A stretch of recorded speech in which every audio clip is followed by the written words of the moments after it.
August the 20th, 1975, was a very special day for many scientists. It was the day of the Viking 1 mission to the red planet Mars. As the team of technicians settled down in front of their computers, instruments and monitor screens, the final check of the space vehicle was taking place. Everything was ready. The countdown had begun. This costly space adventure was about to swing into action to prove once and for all that, given the right conditions, life could evolve from non-living matter. The basic law of biology states that life can only come from life. Yet, now and again, some scientists suggest that perhaps life could come from non-life.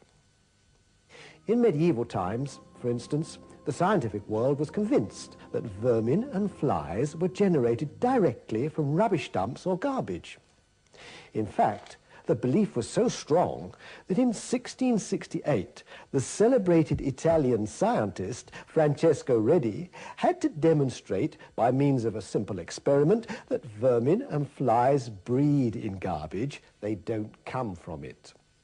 He placed a piece of meat in 3 separate flasks. The first flask was covered with a piece of thin cloth, the second with a piece of paper, and the third was left open to the air. Very soon, flies started to enter the open flask and settled on the decaying meat. Although the flies couldn't enter the flask covered with the cloth, they could smell the meat and settled on top. The one covered by paper blocked in the smell, and the flies ignored it. After some time, maggots appeared on the meat in the open flask. Maggots also appeared on the thin cloth covering the second flask. The decaying meat in the third flask, however, that was covered by paper, had no maggots on it. It was then obvious to all the scientists that the flies had laid their eggs on the meat in the open flask, and that these had hatched into maggots. As the flies could not get to the meat in the flask covered by the cloth, and could only smell it, they laid their eggs on the cloth. The flask covered with paper had no smell of meat, and so the flies were not attracted to it. This flask was free of maggots. 2 centuries later, however, belief by scientists in spontaneous generation was again very strong. This time it concerned the microscopic world of bacteria and algae. They just seemed to come from nowhere, and most people believed they were generated from the matter where they were found. One of the greatest scientists of all time, Louis Pasteur, didn't share this view. He was convinced that the basic law of biology, that only life begets life, was just as good for bacteria as it was for vermin and flies and all other living things. So, before a skeptical audience, he too performed an experiment. He first took a flask, put some broth in it, which he sterilized, and sealed it. No bacteria formed on the broth. Then he used a flask with a narrow S-bend top. As the dust or particles carrying bacteria were blocked in the neck of the flask, no bacteria reached the broth. The scientific world was obliged to accept the facts. A century later, the belief has grown again that life can come from non-living matter. This time, it is believed that long, long ago, primitive life had been developed from primitive gases and chemicals. So, all eyes were fixed on Mars. The reason was that its atmosphere and climate, although extremely cold and dry, is more like Earth's than any other planet. Mars seemed to be just what was required, a sort of natural laboratory floating in space that could settle the question of whether life could evolve from non-life. There would no longer be much doubt that life evolved on Earth if traces of life could be found elsewhere. The Viking space rocket was equipped with one of the technological miracles of our day, a miniature science lab capable of performing all the experiments of a modern university laboratory, but only a cubic foot in size. This fantastic apparatus was lowered onto the Martian surface and the experiments began.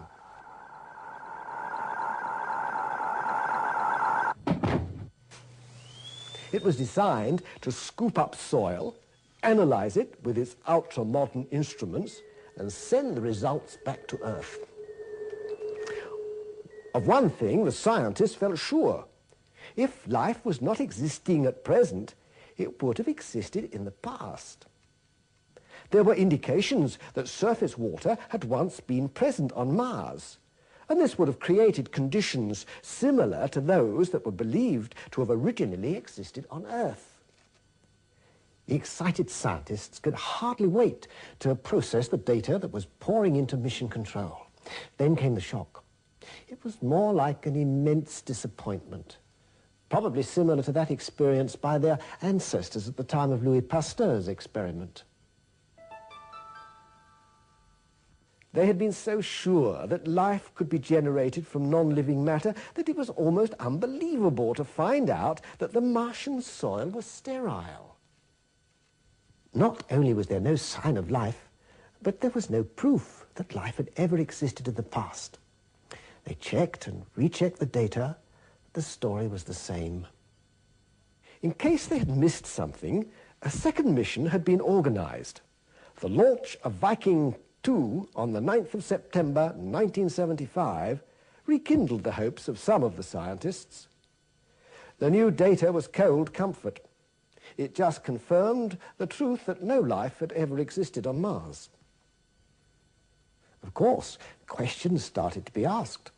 After all, an enormous amount of money had been spent, and the believers in evolution theory were farther away than ever from providing any sort of concrete proof for their belief. The investment had provided virtually nil returns, and taxpayers' money seemed to have been used on trying to justify a belief of a number of scientists in a theory unsupported by scientific data. Some were even saying that the results indicated that the whole notion of spontaneous generation evolution should be abandoned. This program takes over where Viking 1 and 2 left off. Scientists are interviewed who have researched various aspects of evolutionary theory to find out what the present position really is.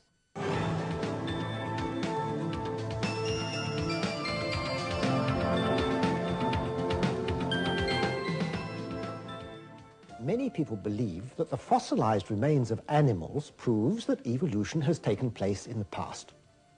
To find out whether this is really the case, let's turn to the science which studies fossils, the science of paleontology. Professor Roberto Fondi is a specialist in paleontology.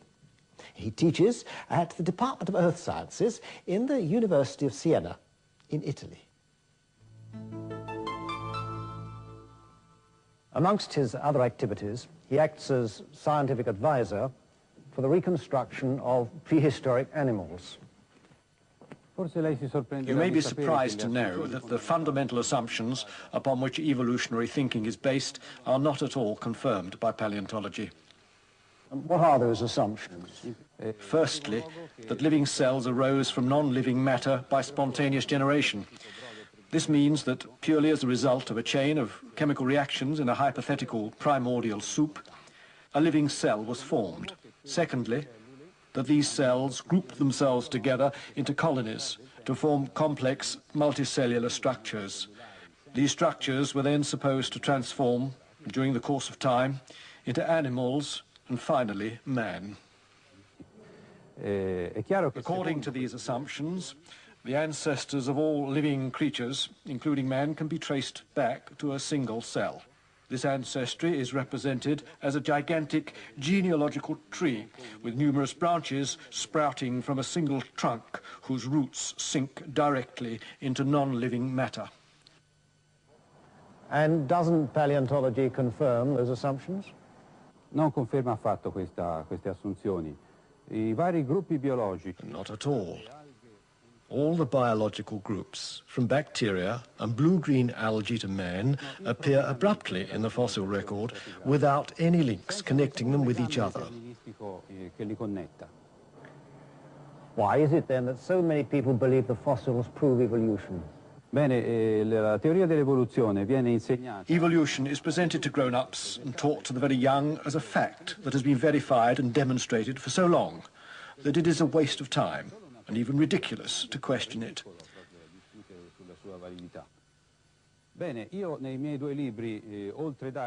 In my books, Beyond Darwin and the Organistic Revolution, I give the names of well-known scientists who firmly believe evolution is a proven fact, such as George Gaylord Simpson and Stephen Jay Gould of Harvard University. Yet there are also equally well-known scientists who believe in evolution and admit there is no real proof, such as Émile Guyonneau of the University of Geneva and G.A. Kearcut of Southampton University. So,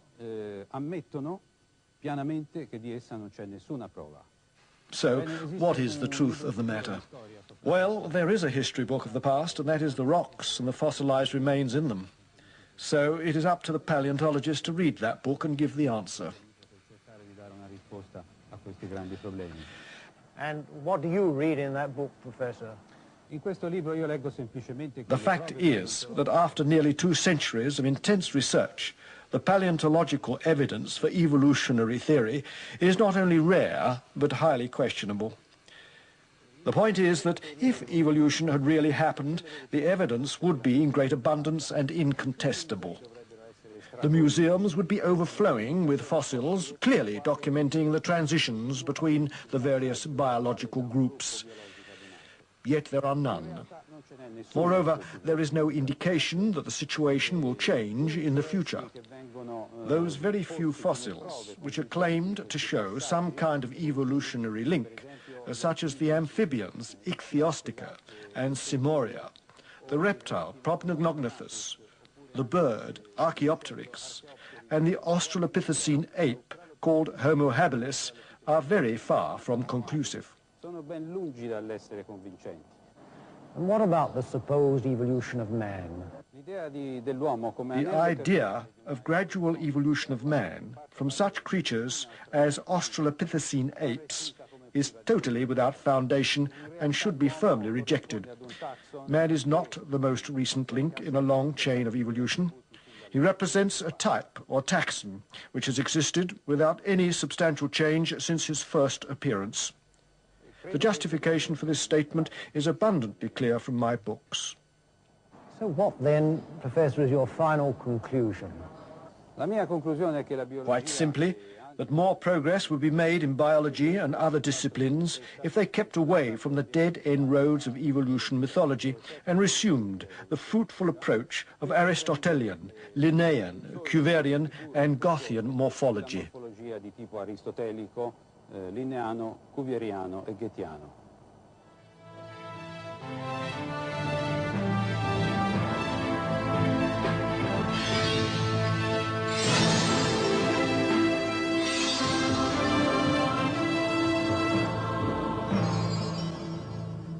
Biochemistry is the study of the very essence and structure of life. It goes into the very heart of matter, into the nucleus of the living cell. No one these days is more qualified to talk about whether one form of living organism could have changed into another than the biochemist.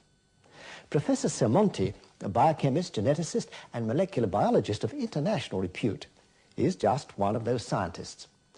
So let's see what his views are on the subject of evolution. Professor, in the light of present-day molecular biology, how would you view evolution?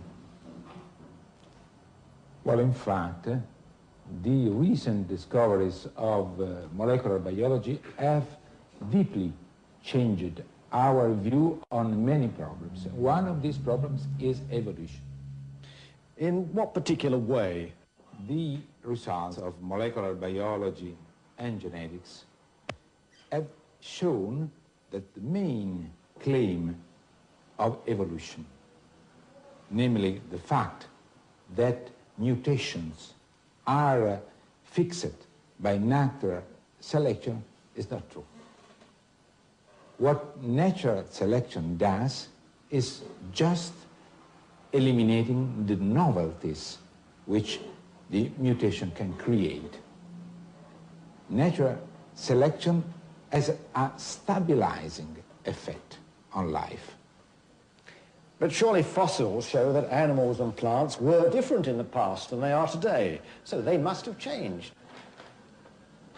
This is not true, because it's a mistake to think that if organisms were different in the past as compared to the present organisms, the present organisms should have derived from those which have disappeared. They have simply become extinct. They have not given rise to new organisms. And this is, I would say, a general agreement. Nobody maintains that mammals derive from dinosaurs. It's obviously not the case. So this is a general misunderstanding. The fact that in the past we observe different organisms does mean that we derive from these organisms. Evolution theory claims that some organisms, more primitive even than bacteria, have evolved over many years into man. What is your reaction, Professor, to this claim?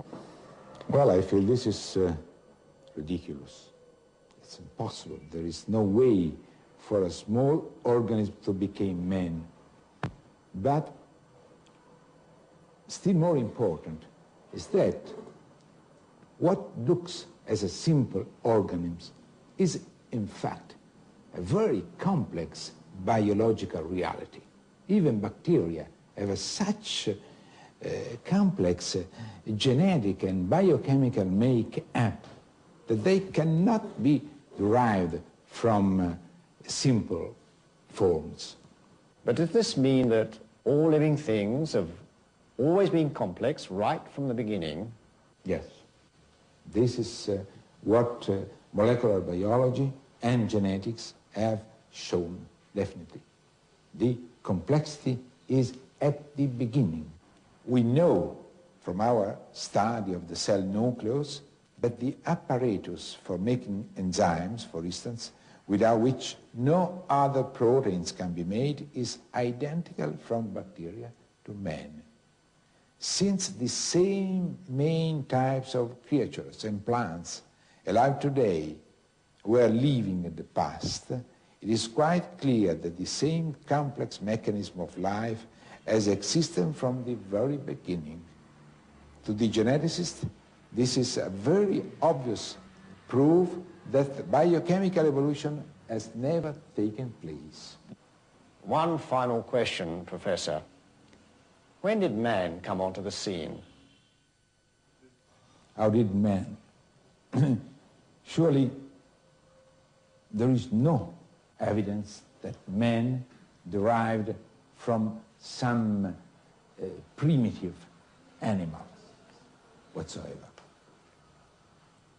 For what we can say, observing the human chromosomes or the human DNA and comparing it with that of other species, is that man is original. Man is not derived from any other species. So the statement that man is a recent creature coming from some primitive form cannot be supported by genetic data at all.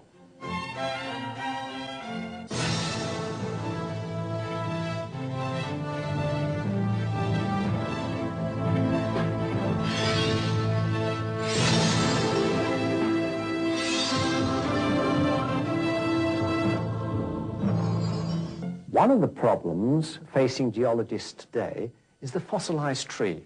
There are a number of examples in Australia and America and elsewhere where a fossilized tree can be seen running vertically through a number of coal seams. Here's an example from the coalfields of Birmingham in Alabama in the United States. Some of these fossilized trees, 12 meters or more in height, can be seen running through a number of banks. This model gives some idea of the situation. Now, the curious thing is that we are told that any one of these banks takes millions of years to form. Now, if this was the case, it would take millions of years to bury the tree. But that's not possible, because the tree would decompose or rot long before it was all buried. So, what is the explanation?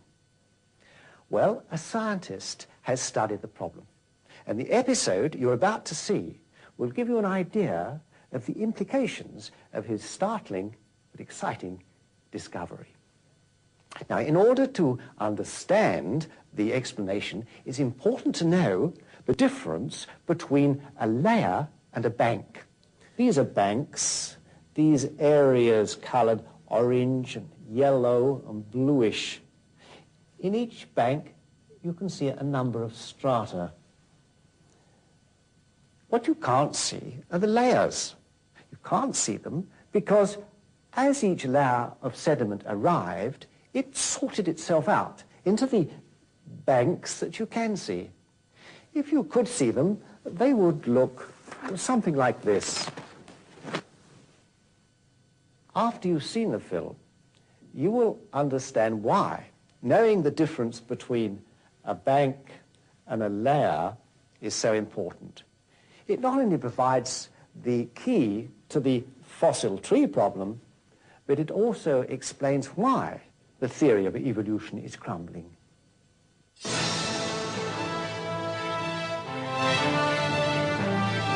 And what's so important about those rocks? Well, they're not any old rocks. They are made mostly of tiny grains of sediment. They are called sedimentary rocks and cover 3/4 of all the land on Earth. And what's more, they were formed under the sea. When the sea level dropped and the sediments were exposed to the air, they dried out to become rocks. Look at this cliff face. It's divided into facies, sometimes called banks or deposits. The sandstone deposit has been coloured yellow, the deposit of clay blue, and the limestone coloured orange. Each deposit or bank is subdivided into strata. These horizontal lines of strata. To understand the incredible story that this film has to tell, a closer look at the strata in the deposit is necessary. They follow a pattern. The larger particles collect together in a line at the bottom, then the smaller ones gather on top. This pattern is repeated throughout the deposit. Sometimes a break or joint can be seen between the top strata in one deposit and the bottom strata in the deposit on top. These breaks are called stratification joints or bedding plane partings. For some time now, there's been a suspicion that these rocks contain a secret, which when discovered will change our ideas on the most important subject of all. How did mankind originate? One of the first sedimentary rock experts was a German. His name was Johannes Walter. Whilst in Italy at the end of the last century, he examined the sediments in the Bay of Naples. He discovered, by boring vertically downwards through the sediments in the bay, that the banks that lay on top of each other were in the same sequence as those that were lying next to each other horizontally. The sequence of banks that could be seen lying side by side as he went from the coast out to the sea was the same as the sequence of banks that lay on top of each other in a downwards direction. He realized that the belief that the bank at the bottom was older than the one on top was wrong. Quite obviously, all the banks, the one at the top, the one underneath, and the one at the bottom, were all still forming. They were forming sideways. so that part of the top bank was the same age as part of the bottom bank. It didn't take Walter very long to work out what caused the banks to form sideways. The particles of sediment coming into the sea from rivers, floods, and wind sort themselves according to their size. These larger particles, coloured yellow, stay near to the coast. The less heavy ones, coloured blue, are washed out a little farther. Then the tiny sediments, the orange ones, are carried out by the waves and currents even farther. It can be seen that the layers of new sediment are deposited side by side. The particles of sediment in the layers sort themselves out according to their size into the banks of various types of sediment. This could be a bank of pebbles, this a bank of sandstone, and this one clay. So the banks form sideways. That part of the bank nearest the coast is older than the part of the same bank farther away from the coast. So this part of the bank at the bottom is the same age as this part of the bank at the top. Before Johannes Walter, in 1870, two Russians, Golofkinsky and Inolstrantsiev, had noticed that in ancient ocean basins that had filled up with sediment, the same series of deposits could be seen on the surface side by side and vertically, one underneath the other. The feature of these series of deposits or facies are that they are parallel to the basin slope. Those in the Gulf of Naples, observed by Walter, are not. They are almost horizontal. The reason is that apart from small changes caused by the tides, the series of deposits in the Gulf of Naples and elsewhere result from the sea always being at the same level. The position of deposits of sediments in ocean basins, such as those observed by the two Russian scientists, would seem to be the result of major changes in the level of the ocean. Rising water level is called a transgression. Falling water level is called a regression. When the water rises or transgresses, perhaps as the result of tidal waves, the sediments deposit parallel to the sloping sides of the ocean basin. The larger yellow particles depositing next to the slope.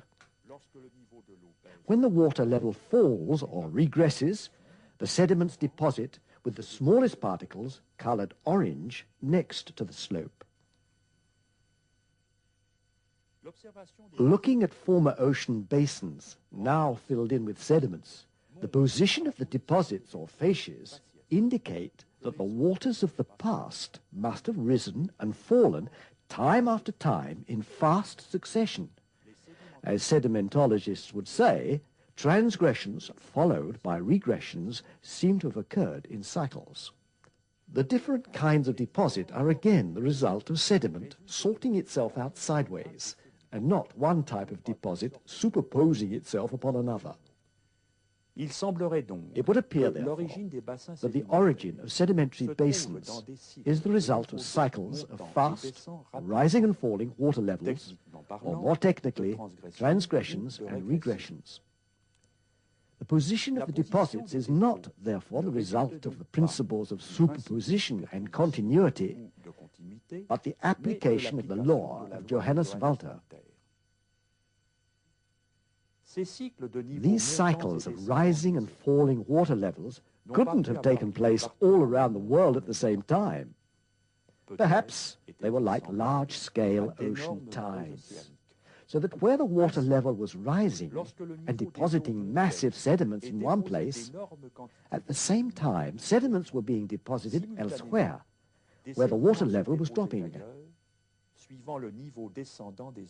The reaction of the other rock experts was that Johannes Walter's discovery only explained coastal rocks, and that deep-sea sediments were always formed by a layer of sediment forming on top of another, and that the layer on top is always younger than the layer underneath. In this cliff face, probably formed from deep-sea sediments, the strata in the banks at the bottom are believed to be much older than the strata up there in the top. The reason for this is that geologists believe that strata and layers are the same thing. In the 1970s and 80s, several holes bored into the bottom of the Pacific Ocean by the Glomar Challenger vessel produced samples of sediment that showed Walter's discovery applied to the deep-sea sediments just as well as coastal sediments. This meant that virtually all sedimentary rock formations in the world must have been formed in the same way. So what does all this mean? Well, take what is considered to be the biggest, the widest, the deepest, the longest canyon in the world, the Grand Canyon in the United States. The sides of the canyon display banks, one on top of the other, from the bottom of the mile-deep canyon to the top. Each bank is said to indicate an age in geological time. Yet, what we know from Johannes Walter's discovery and the Glomar Challenger deep-sea borings indicates that parts of different banks could be the same age. Nevertheless, there were still those who found this difficult to accept. But two recent events have occurred, however, which should remove all further doubts. In 1980, Mount St. Helens, a volcano in the United States, exploded. It flattened an extensive forest and caused a tidal wave in a large local lake. Within hours, 600 feet of sediment had formed, which dried into rocks complete with strata. As a result of the explosion, huge amounts of mud flowed through the adjacent rocks and bored a canyon over 100 feet deep and 200 feet wide. Now, it has always been believed that strata in rocks and canyons take millions of years to form. But both these geological formations were formed within several hours. The other event took place in a laboratory. French sedimentologist Guy Berthaud discovered two immensely important facts. The first was that sand, flowing continuously, whether in a vacuum, in the air, or in the water, sorts itself out into alternating deposits of large and small particles that look like layers, but are not layers. The second vital fact emerged during the program of experiments he was directing with the State University of Colorado. Looking through the transparent sides of a large tank or flume, he studied the particles of sediment in the moving water. He observed that when the speed of the current was reduced, only the large particles of sediment were deposited. When the current was increased, microstrata started to form. So the grading of particles in strata was not just the result of layers of sediment piling up on top of each other, as had always been thought. The grading could simply be due to variations in the speed of the current when the particles were deposited. A further startling discovery was that joints or breaks between strata are the result of desiccation or drying out of sediment. It used to be thought that these joints were caused by an interruption in the supply of sediment. It was thought that the surface of the last deposited strata had hardened, and that many years later, new sediments started to fall, and a new strata formed on top of the old one. This theory now has to be abandoned because of two new discoveries. The first was that the underwater borings of Glomar Challenger showed that surface sediments under the sea never harden. In fact, hardening of sediments only starts 300 meters below the seabed. The only known exception is chert sediments, which even so only start hardening 100 meters below the sea bottom. The second discovery was in the laboratory. It was found that when the sea level drops and the damp sediments are exposed to the air, breaks occur between some of the strata as part of the drying out process. So these joints or breaks have nothing to do with time. These experiments, performed by a team of experts over many months under the most rigorous laboratory conditions, have been filmed and are available for all to see. They confirm the most important fact ever discovered in the history of sedimentology. Strata provide no indication of age.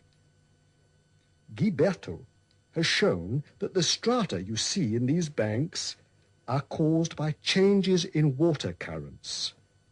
They don't just deposit themselves one upon the other over vast periods of time. They form sideways in a crab-like fashion, just like the banks. These experiments were then performed on a larger scale and presented to the 14th International Congress of Sedimentology in the following documentary film.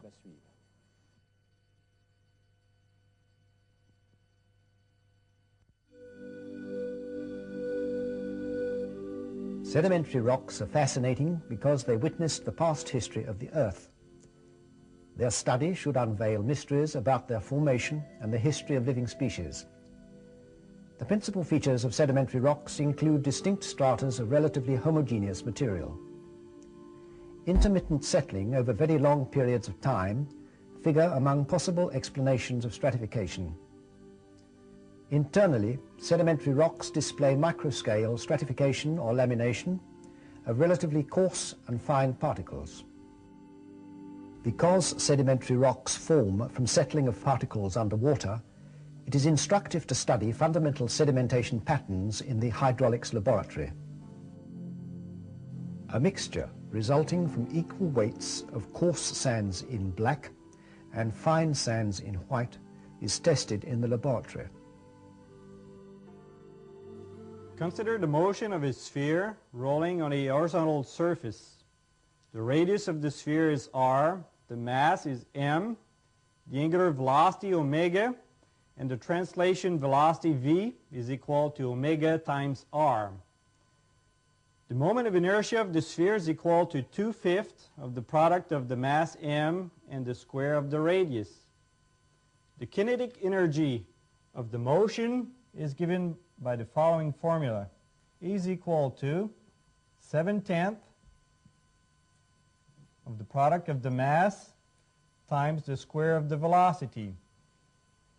This formula shows that at a given velocity, the kinetic energy of a sphere increases with the mass. It shows that coarse particles have a higher kinetic energy than finer particles. This example illustrates that rolling coarse particles have more kinetic energy than small particles. The mobility of coarse particles in front of obstacles or surface perturbation therefore increases. Consider a homogeneous mixture of coarse particles in black and small particles in between.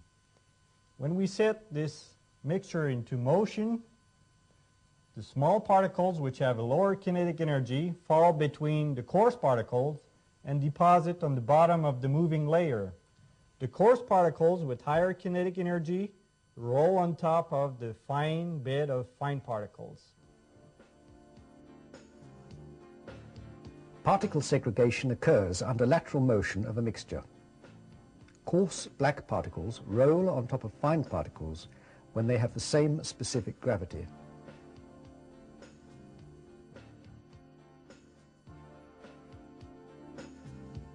Submerged particles under hydraulic shear stress also display the same particle segregation characteristics. The fundamental question about lamination is the following. Does nature produce repetitive segregation under a continuous supply of sediment? First, the submerged conditions are examined. The turbulent fluid motion surrounding the particles led scientists to believe that lamination was caused by periodic cycles of turbulence. When the same experiment is carried out in the air, the settling cone displays all the features of lamination through repetitive segregation. Moreover, the laminae thickness increases with the feeding rate of the sediment mixture. It should be noted that laminae form in the direction of motion, here at an angle exceeding 30 degrees. Given the absolute vacuum is at minus 29.92 inches of mercury, the hypothesis of turbulence is tested near complete vacuum at minus 22 inches of mercury.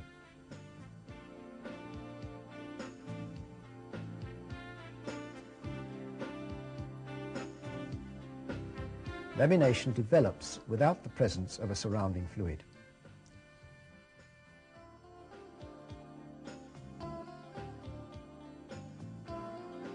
Lamination therefore depends on the mechanical interaction between particles of different sizes, different shapes, and different densities.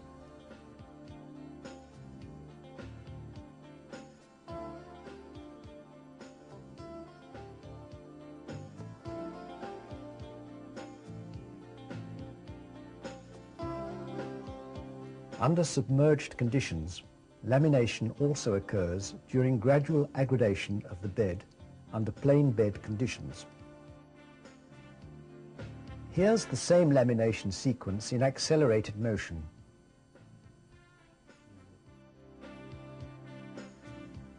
Large-scale experiments on stratification were carried out at the hydraulics laboratory of the Colorado State University Engineering Research Center. For the experiments, a 4-foot wide flume measuring 60 foot long recirculates 1,000 cubic feet of water and 8 tons of a sand mixture. This flume provides a continuous supply of coarse and fine sand particles under steady discharge conditions. Consider a typical delta sketched on the board. At the initial time t1, the delta is comprised of 3 parts: the top set, the foreset, and the bottom set slope at initial time t1. Over time, the coarse particles rolling on the bed slide down the foreset slope of the delta and accumulate as the delta progresses in the downstream direction. Finer particles rolling on the bed settle and form a layer of primarily fine particles. The particles in suspension are carried through and deposit on the bottom set slope of the delta. After a certain time interval, we get a second bed profile at time t2. The sediments accumulated on the bed from time t1 to t2 define what is called a layer of sediment. A layer of sediment is the accumulation of sediment between the initial time t1 and the subsequent time t2.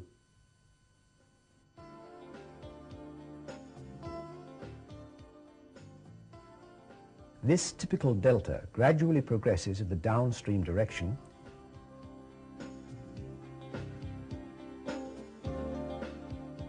A close look at the top set slope in slow motion clearly shows a laminated deposit of finer particles.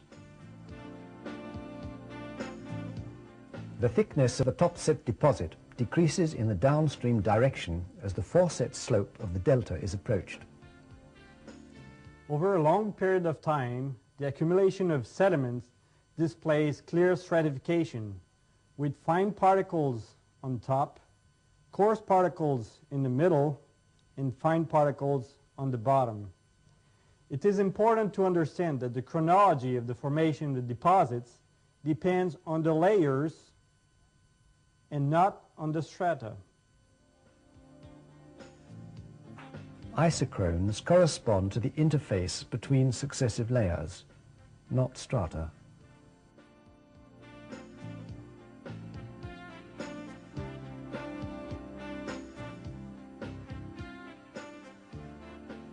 The thickness of strata is determined by the changes in sediment transport that occur in non-uniform flow.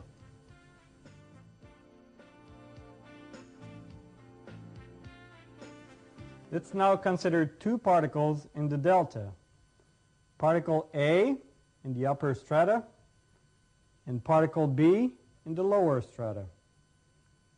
Particle A deposited at a time T1 before particle B. Particle B in the lower strata therefore deposited after particle A in the upper strata.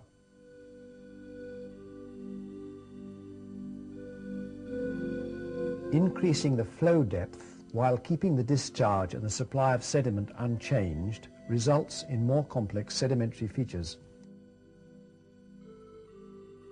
Substantial deposits accumulate with features including deltas, dunes and ripples at various stages of development. A dried delta, viewed from the flume sidewalls, displays clear stratification characteristics in terms of superposition of deposits with similar particle size distribution.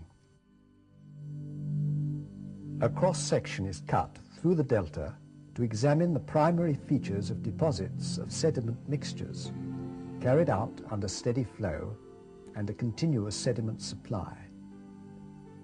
The cross-section displays a clear superposition of strata of fine particles in white and coarse particles in black with clear lamination.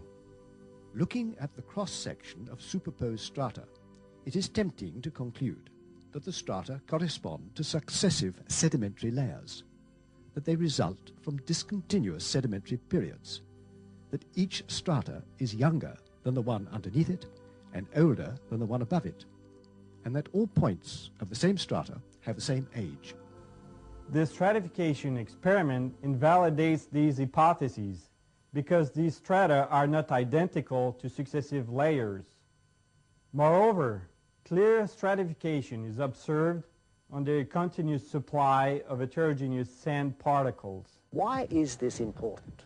Well, quite simply, because strata have been used to date sedimentary rocks and the fossils in them for over 100 years. And now, for the first time ever, there is experimental proof to show how strata form. And it is quite obvious that strata cannot be used to date either fossils or rocks. In fact, the fossils in the bottom strata could be younger than the fossils in the top strata. Here you see some sea creatures which live at different ecological levels. A heavy influx of sediment arrives and they all get buried. Eventually, if no air gets to them, they could turn into fossils. Obviously, those buried in the top strata are the same age as those in the bottom strata, as they were buried in the same layer of sediment. Then another heavy layer of sediment arrives, and more sea creatures are trapped. But what is more important is the ones at the top of the previous layer were buried before the one in the bottom of the last layer. So the one at the top here is older than the one at the bottom. Let the director of the research program explain. La théorie de l'évolution se base sur la Evolution croyance theory is based upon the belief that a succession of fossil species in a scale of geological time demonstrates that evolutionary progress has taken place. As we have seen, however, and as we have shown in the laboratory, layers of incoming sediment have been wrongly identified as being strata. The scale of geological time and the chronological succession of fossils have been calculated on this mistaken belief that strata are successive layers of sediment, A single layer of sediment can sort itself out into parts of many strata. So the position of fossils in the rock strata could simply indicate the ecological zones of marine species. Stratigraphy, as interpreted by observable facts and experimental data, challenges the geological timescale and therefore evolution theory. How old is the Earth? Is it millions of years or just a few thousand years? And what does radiometric dating tell us about the age of rocks? The science of physical chemistry can throw some light on these questions.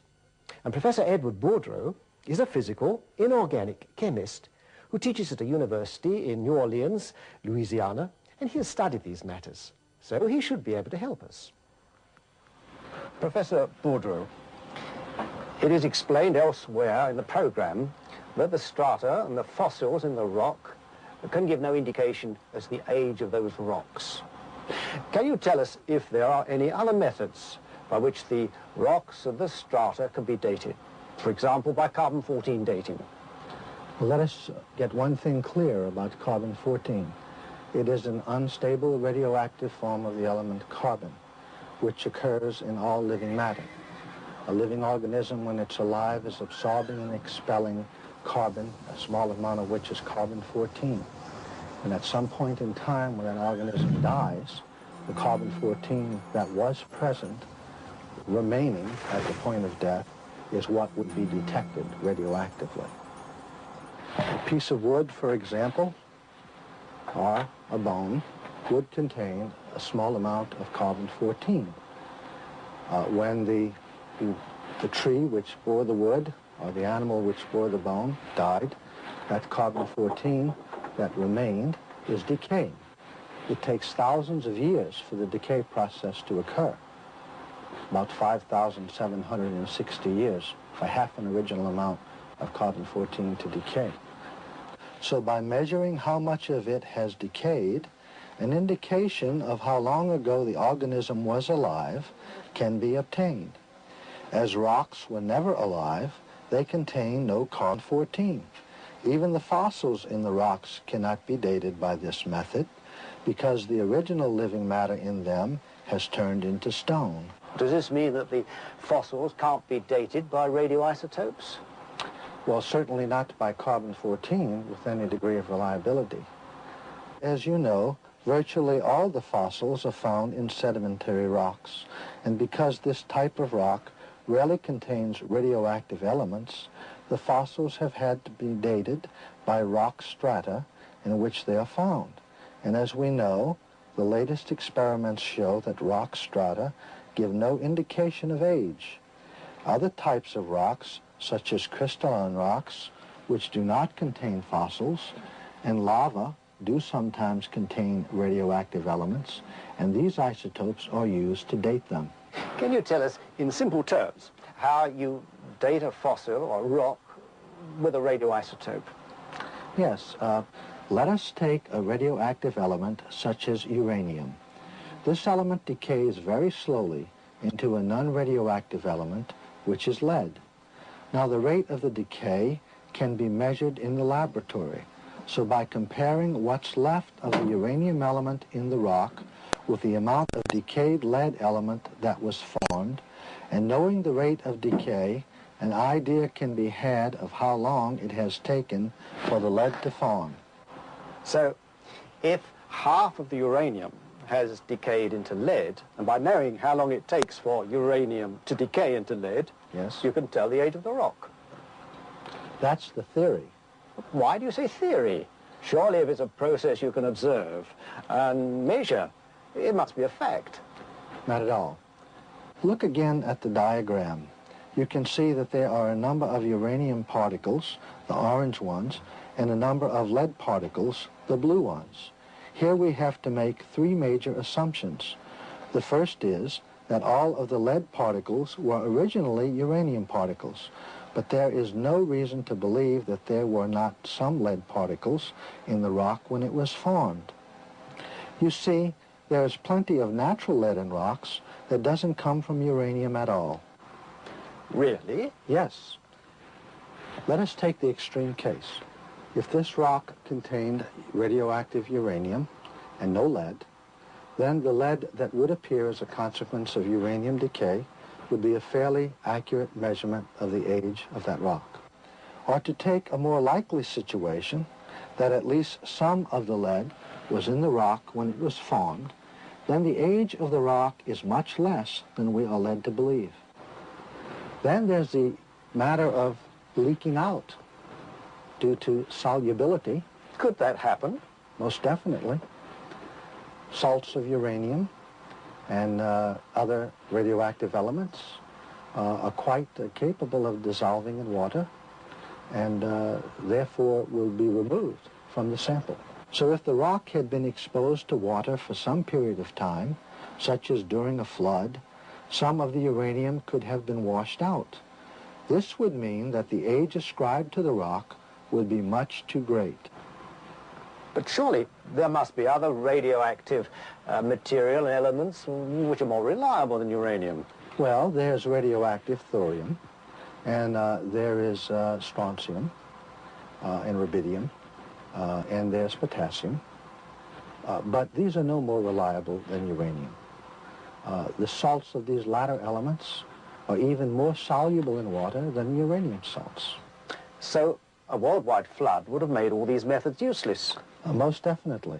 Let me give you an example of how water can affect radioactive dating. Less than 200 years ago, the Hawaiian volcano Kilauea erupted, and the lava which emerged from that eruption was submerged in water. It was subsequently dated by the potassium-argon method. Clearly, it should have shown the age of the lava to be about 200 years. The date recorded, however, was 22 million years. Obviously, the highly soluble potassium salt had leaked out of the sample and left it looking very old. Other samples taken from Haulula'i volcano lava from 1801 were dated between 160 million and 3,000 million years old. The situation gets worse and worse.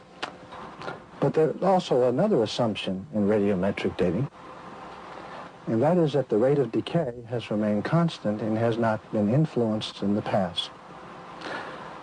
There are a number of things which could have influenced rates of decay. Such as? Well, the production of neutrinos from cosmic radiation could have been enhanced by a reversal of the Earth's magnetic field or the explosion of a supernova in a nearby star. Science has proclaimed that these events have occurred in the past, and they could have a substantial effect, therefore, on the radioactive decay rate. So, if radiometric dating is no guide, what other methods are available? There are a great many natural processes which date the Earth to be relatively young. For example, if the compelling evidence that the Earth's magnetic field has been decreasing with time is a fact, then we would find that the Earth would be rather young rather than old. One final question, Professor Boudreau. In your opinion, how long ago did the Big Bang take place? The whole Big Bang hypothesis was constructed to support evolution theory. Without evolution theory, there's no Big Bang.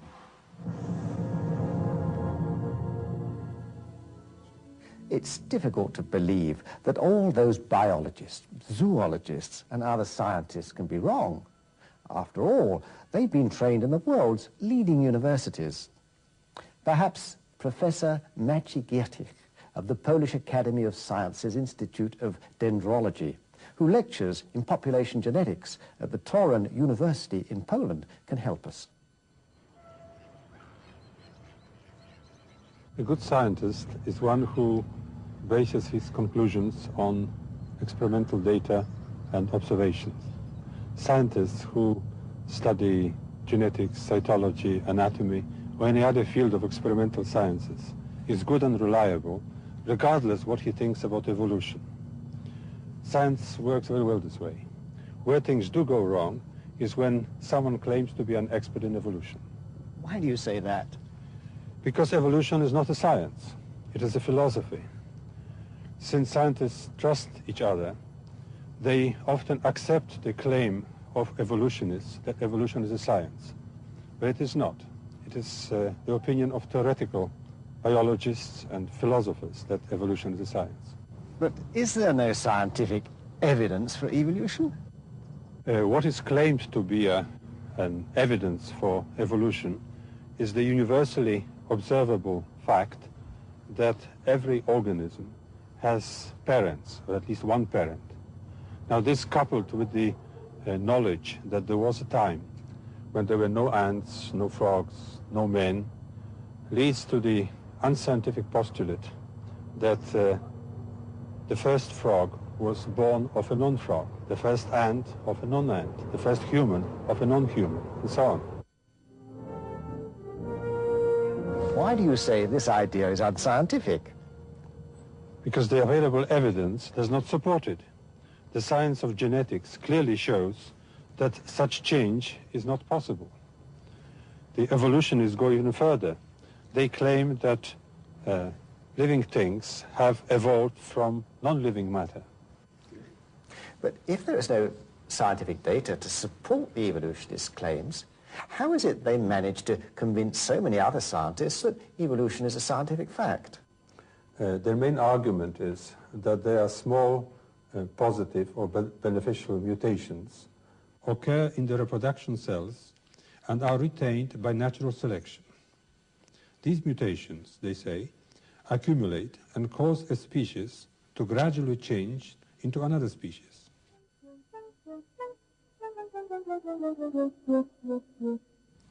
Now, I am a geneticist, and I can confirm that in all the studies, in all laboratories around the world, where many generations of organisms have been produced, nowhere have positive mutations have ever been observed.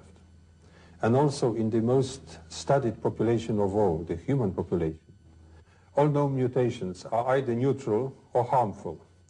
They are never an improvement. In fact, nature is programmed to protect genes from changes and to correct errors that have occurred. But if mutations don't cause changes, what causes all the different varieties of animals and the different types of men? The varieties come from recombinations, from the mixing of genes during sexual reproduction. Organisms adapted to a set of conditions will concentrate in an environment that has these conditions. By interbreeding, they will form a population which has the, what we call becomes a variety. Now also, if by accident a population is isolated, some features may concentrate in that population and give it a distinct appearance. This is what we call genetic drift. But don't these varieties represent some form of evolution? Well, many people claim that through this process, new biological types will arise. But this is not so. All that has happened is that some genes have been segregated out from the population, and the population that we obtain is impoverished. It is poorer in gene content. No new genes have been formed. Now, if there are no new genes, there's no potential for new organs, no potential for new organisms. Just a different variety of the same species resulted. We do this ourselves all the time in breeding. By selection and isolation, we obtain new varieties of animals and plants. We select horses, cows, dogs, and so on. Also in plants, cereals, vegetables, and so on. We select those which are useful to man, which have certain characteristics, and that are of special interest to us. But these populations are restricted in the genetic pool, and they are very much dependent on the conditions, on the external conditions that are provided for them. They are dependent on the conditions that man will create for them. And if they are left alone, they will either die, or they will, if they survive, they will return to the wild state. They will cease to be a separate variety. So, if life forms are more resistant in their natural state, any change that takes place in nature would perhaps be long-lasting. Just mixing of genes, whether in natural conditions or in domesticated conditions, does not provide new genes. For evolution, we need new genes full of new genetic information. There is no natural process known to science which will produce these new genes, neither by isolation, selection, mutation, or breeding. This is not possible. But why is it then that children are taught that one species can evolve into another? Well, I think it is because evolutionists are unwilling to face the fact that genes contain so much useful information needed for the precise functions that the organisms have to perform. It is since we have learned how to read the genetic code that we have become aware of the mass of information contained in the genes. There's no known way to science of how this information can arise spontaneously. It requires an intelligence. It cannot arise from chance events. Just mixing letters does not produce poetry. The science of molecular biology makes it clear that never in the past could there have been such a thing as a simple organism.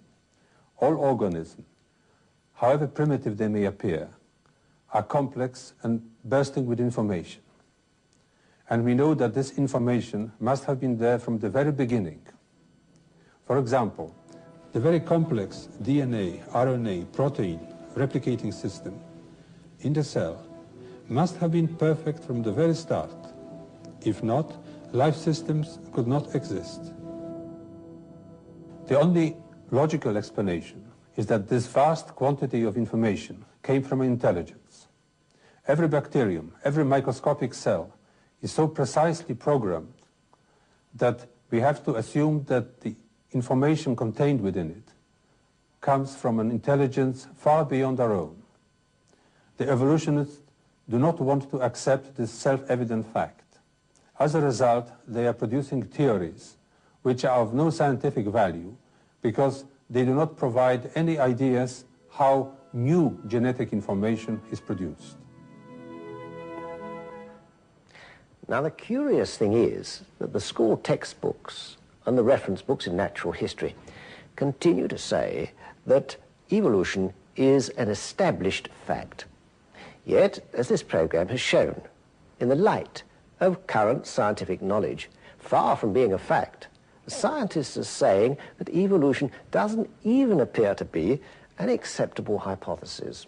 The idea of gradual evolution of man from such creatures as Australopithecine apes is totally without foundation and should be firmly rejected. So the statement that man is a recent creature coming from some primitive form cannot be supported by genetic data at all. The theory of evolution is therefore unsupported by geology. There are a great many natural processes which date the Earth to be relatively young. Because evolution is not a science, it is a philosophy. A number of scientists are making the same point. They say that if people continue to believe in evolution theory, despite the now overwhelming evidence against it, that they must be doing so for philosophical reasons and not for scientific ones. The new discovery showing that rock strata form sideways is, of course, enormously important. Fossil species, for instance, can no longer be arranged into evolutionary trees. It also explains why the fossil links between the different kinds of animals and the different kinds of plants have never been found.